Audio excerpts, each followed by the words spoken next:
And it's connecting and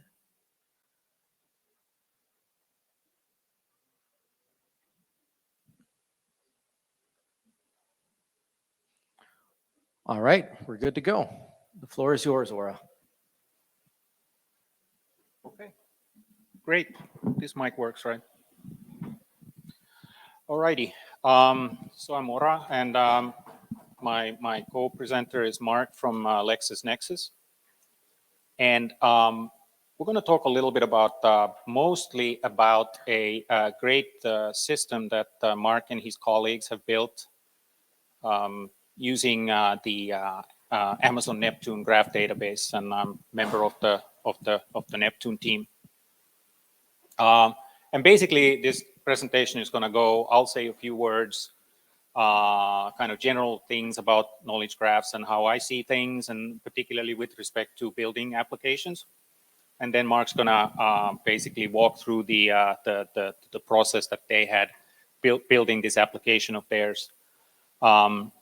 I would say that the bar is pretty high at the moment. These two talks before us were pretty inspirational. So let's just see how this goes. But here's kind of like our game plan. All right. So let me give you a couple of sort of general observations. I've been doing this for a long time. I spent a big part of my career in sort of research environments, and lately more in sort of a customer-facing role, let's say, and basically pitching this idea of knowledge graphs. So what we're trying to do, and what I'm sure all of you are trying to do, is to go from sort of these separate data silos to some kind of an interconnected web of data. And oftentimes I get asked about knowledge graphs and sort of like, you know, people will say that knowledge graphs are a use case for graph databases. And I'd say, no, that's not true. Knowledge graphs are not a single use case. Deciding to build a knowledge graph system is sort of a kind of an important decision in your organization, because you're now taking steps towards large-scale data integration. You will have to do some cleanup of your organization's data. But where it leads is basically what I would call democratization of data. Make data accessible to more people in your organization. All organizations have all kinds of data, but mostly it's like we heard in the previous presentation, it's kind of behind gatekeepers, it's in silos, you can't get to it. And what's really important is that to make data accessible, it's not just the physical bits. It's also, you have to be able to give people kind of the meaning of the data. And I think that this is something that's missing a lot. And when I hear about things like the modern data stack and things like this, it's sort of like, well, yes, but people have to understand what the data means, what those bits mean. They can't do anything with those bits if they don't understand it. So the democratization of data is really about being able to communicate the meaning of the data to people. And so having said that, and this is also something we've now heard, that when you're building the knowledge graph system, if you will, it's not a single use case.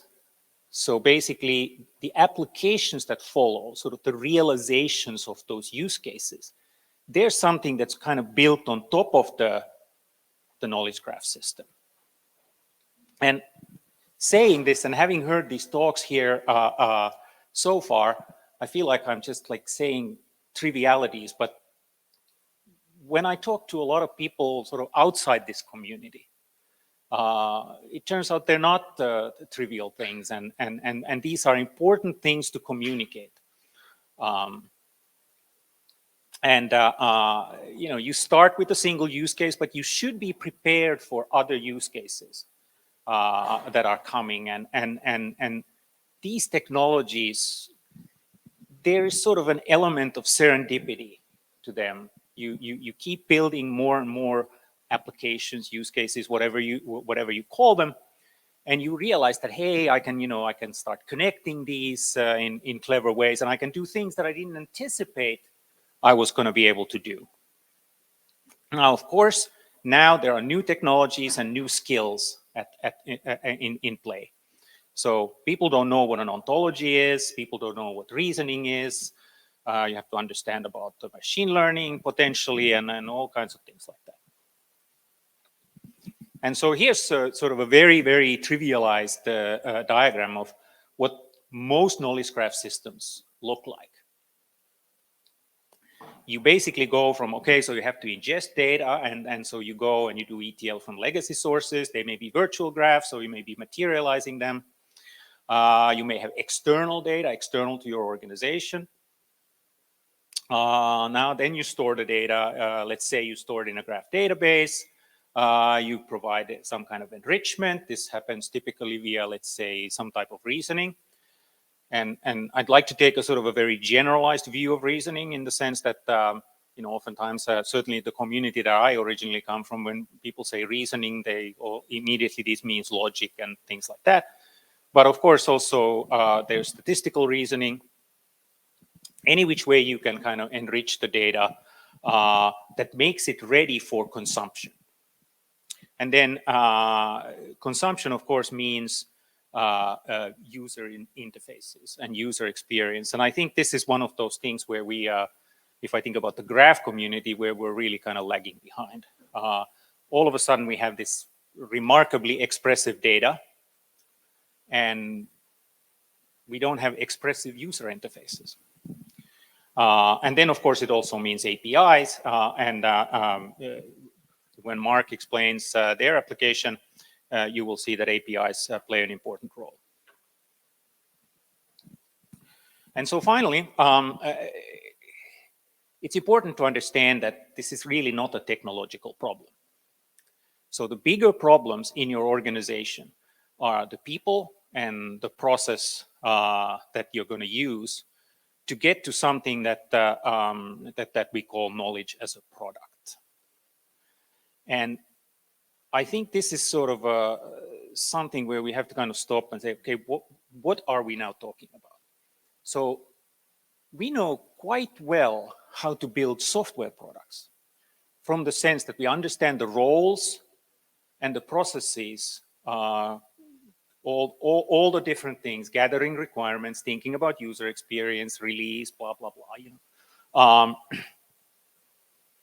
We need that for data. We need that for knowledge. And so, for one thing, you need a product manager for your data products or your knowledge products. And shameless plug here, Juan Sequeda and I have recently written a book where we kind of talk about this stuff. So I urge you to take a look at that. All right, and now I'm going to hand off to Mark.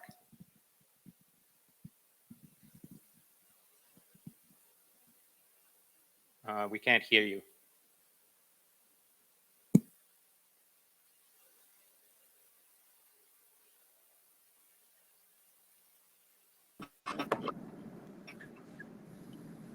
Can you hear me at this point? Yep. Yeah? Okay. All right. Thanks, Aura. So I'll go through some depth into a knowledge graph system that we've developed at LexisNexis that has kind of borne some fruit in terms of democratizing data, in terms of multiplying the value of our data science inferences and rolling those out across multiple end user products. So LexisNexis is a legal research and publishing company, and our mission is to spread the rule of law around the world by making it easier for researchers to get to the data that they need to craft better legal arguments. Now, one of the major challenges to that is that the data that our users need legal researchers, tends to be disconnected. So there are documents from law firms, those are legal briefs, arguments, documents from the courts that decide on the outcomes of those arguments, and then lots and lots of documents from third-party vendors, which can be analysts, news reports, all of that. So our users want to see these connected. In a legal matter, we will see documents in each of these categories. So if I sue my co-presenter, Aura, that will generate a legal matter, Miesling versus Lasilla, that will produce documents in each of these categories. So users want to see them together. And on top of that, we of course want to do interesting machine learning that makes use of the entire legal matter.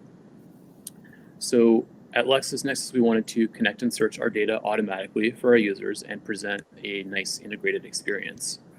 So next slide. The first product that we built is called Brief Analysis. And the idea here is for a user who is drafting a legal argument to upload a draft of their brief to our system. We will parse that for legal concepts and citations to other opinions that draft makes, and then recommend similar briefs. So if you are in a trademark infringement case, you may want to see other briefs that are also about trademark infringements, get an idea of arguments that you might have missed or important citations to make. So that recommendation engine is based on this very simple graph, right? So a brief is connected to 0 more legal concepts that we've extracted, as well as 0 more court opinions that it cites. A similar brief is just a brief from our large corpus that shares some of the same connections. So next slide. This is what the architecture looks like. So kind of thinking about Aura's general framework here, we have ingestion, which also in our case includes some machine learning transformations and extractions. So we extract legal concepts and citations from our own corpus of briefs.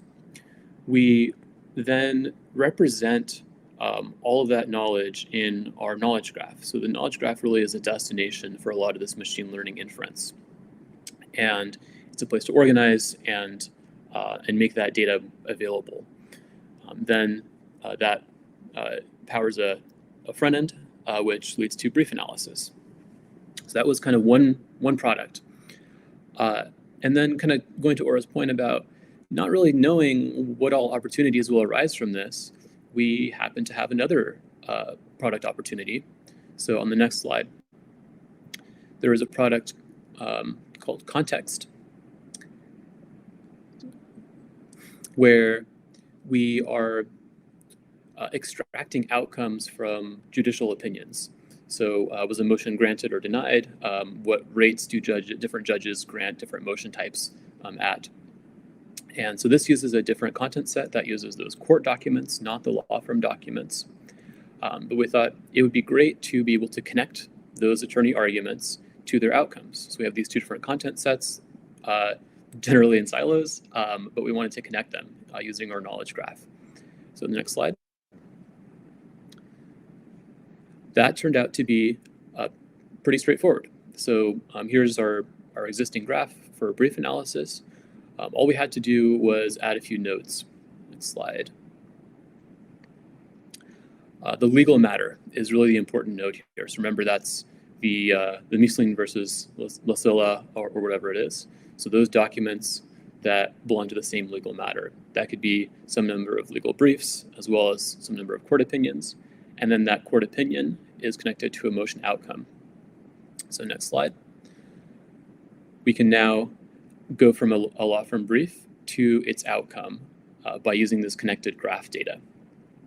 And then next slide again.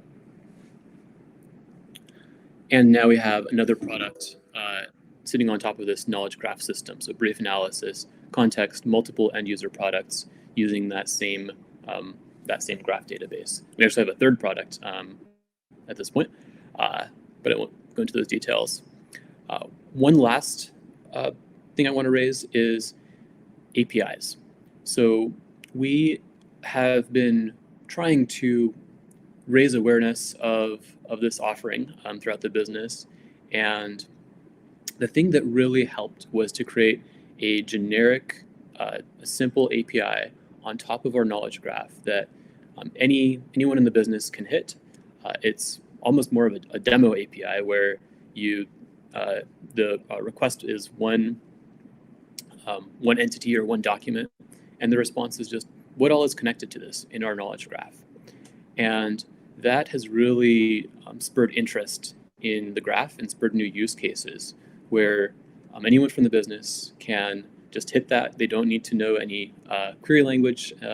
It's just a very simple API. And that really gets people to kind of light up and realize what all we have in here. And next slide. And that has led to lots of interesting new use cases that I never would have imagined. I'll go through just a couple of these. So interesting machine learning use cases. So I mentioned that we happen to use our graph as a destination for a lot of machine learning inferences. So in that sense, machine learning powers the graph.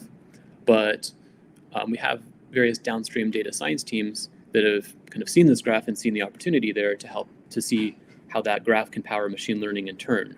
So for example, we do a lot of named entity recognition in our natural language documents. So if we have various documents that we know from the graph are in the same legal matter, then we can reasonably assume that those documents tend to talk about the same people, and that can improve our named entity recognition and resolution. Entity deduping. So kind of similar, if we have various entities in our entity authority that we've kind of inferred by scraping various web sources, then we can start to dedupe pairs of entities if they have similar names and they appear in all of the same documents. They have the same connections in our knowledge graph. So in that sense, it helps us detect too much similarity. Train and test separations. So we always want to avoid data leakage in machine learning. And there's a potential for leakage in the sense that different documents actually come from the same legal matter. And so, of course, they might mention the same people. And so if we happen to draw a train example and a test example from the same legal matter, we might actually be testing on our training data. So we don't want to do that. So the knowledge graph helps us avoid that. And that was kind of a clever use case that another data science team came up with and said, hey, we like your API, can we use it for this use case? And then lastly, the graph itself can become a product. So there's another product here, which is essentially exposing the graph and its connections to our users. So those legal citations are extremely important in legal research. And this almost just comes for free. Once we have this graph, we can build a simple product on top of it that doesn't even require any of the fancier components that I talked about in the other products. So last slide. So I've tried to give this kind of quick example of a knowledge graph system that lets us reuse and multiply the value of our data science inferences by rolling it out to various different products. It is easy to make additions. We've had those experiences with context and with a few other products where the schema of a knowledge graph is, in our experience, has been easy to just add new entity types and connections, and those compound in value, right? So every subsequent thing that you add is connected to more and more things, and so there are more and more use cases available for that. And we've really learned this lesson about the simple APIs that will attract new customers and new use cases. That has really accelerated the growth and awareness and democratization of the data that we have in our graph. So I think I'll stop there, and so we have plenty of time for questions. And thanks to all of our colleagues at AWS and LexisNexis. Great, thanks, Mark. And before we take questions, I actually have one question for you, Mark. Can you say anything about the current kind of volume or scale of the system as it stands today? Sure. So on my first slide, I had some numbers of millions of documents. So those are all nodes in our graph.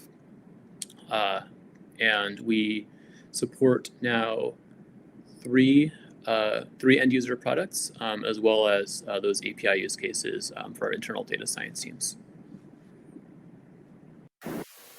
Okay, thanks. All right, thank you very much.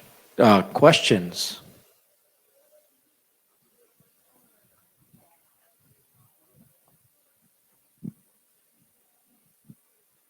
Thank you. Hi, this is great. Thank you so much for walking through this use case. I'm curious if, so you just mentioned, Mark, that all of the documents are their own nodes. Are they componentized in any way? Has there been an effort to like break down the components of that unstructured content, or is it more a focus on keeping those together and getting just more like concepts or tags from them? Yeah, so we have componentized them. So there are nodes for documents, as well as kind of higher order abstractions. So legal matter, for example, is another type of node. Concepts I mentioned, and we also have connections to entities and other taxonomies from around the business.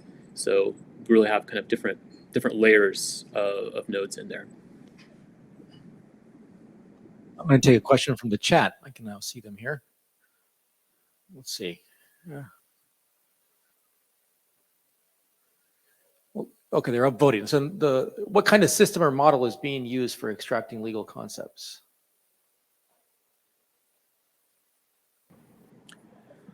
Yeah, so that is a kind of purely NLP-based system. It has some TF-IDF-like elements to it. So it's unsupervised system that will extract common phrases or clusters of phrases that end up representing legal concepts or even factual concepts. And that is really kind of a precursor to loading to the knowledge graph. So that's kind of one of the earlier steps there. Questions here? Otherwise, I'll go for another one in the chat. Yes. Hi, this question's for Mark. Is there appetite, and I think there was a similar question on the chat, is there appetite in the other verticals within LexisNexis to leverage what you're building outside of the legal research? Right, yeah, so Elsevier is our kind of sister organization in scientific publishing. They do make extensive use of knowledge graphs, and I think that there is potential for some overlap and collaboration there. Yeah, in general, I'm constantly fielding requests for how can this or that team make use of this. So really, my next challenge is kind of scaling the system up and being able to serve many different feature teams and products. So yes, there's definitely kind of appetite in continuing to grow the knowledge graph system. All right, I saw a question on the chat here online. What is the role of the data catalogs coming in with managing all the semantic? Well, the actual question is, where do you put the data catalog for playing the role of conveying meaning of the data in the process of democratizing data? I can take that. So I think that anybody who is building a knowledge graph system should really start from a data catalog. Because invariably, when you're building this, we're not talking about 2 or 3 separate sources, but we're talking about a large number of sources. And data catalog can really be sort of a way for you to manage the whole thing. And that, of course, includes managing all the ontologies. And in that regard, the data catalog plays a pivotal role in most knowledge graph projects. So I think that it's a little bit like you can't build a knowledge graph without a data catalog. But in order to have a data catalog, you also need a knowledge graph for that. So data catalog in itself is kind of like a knowledge graph. And of course, managing the ontologies is important, particularly when the diversity in your data grows, to sort of get a handle on meaning of things. Hey, I'm Mark. Thank you for the talk. My name is Avi. I work at a company called Vouch. We're also building on top of Neptune, and in fact, Aura has helped us a little bit along the way. One of the things that we have noticed is when we're working with inferences, having to persist them and having to think of what inferences that we have made that have been materialized have become stale now. How do you deal with that at Lexis right now? Yeah, so currently the knowledge graph is, we have a batch process that basically just wipes it all out and reloads it periodically. That's weekly or daily. So we don't necessarily have kind of different timescales for the inferences. But one kind of related interesting opportunity that we're starting to run into is that we have many different data science teams around the organization. They're all making their own inferences, and sometimes we try to infer more or less the same thing in different ways. And so we are on the cusp of starting to have some collisions in the knowledge graph where like a motion outcome, for example, can be inferred from one source or another using one algorithm or another. And I think that gives us a really interesting opportunity to do some ensemble machine learning at that point, and which has not really been possible because that data has not really collided before. So I think that's actually kind of leads to an interesting opportunity to make even better inferences. So that's kind of on the roadmap.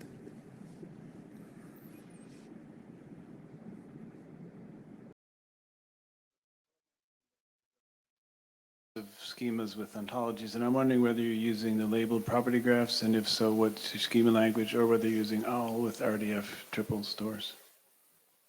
So let me answer that first, and then I'll have Mark give a specific answer. So in the Neptune team, we've sort of felt that sometimes RDF and the sort of the semantic web style of representing things is better for people's use cases, but we don't want to limit people to that. So we also support labeled property graphs, and now, of course, that leads to an interesting situation where when we get a customer and the customer goes like, well, which one should I use? And, honestly, I don't want to answer that question. I usually say, let's talk about that later. Let's first talk about your data as a graph without these distinctions between.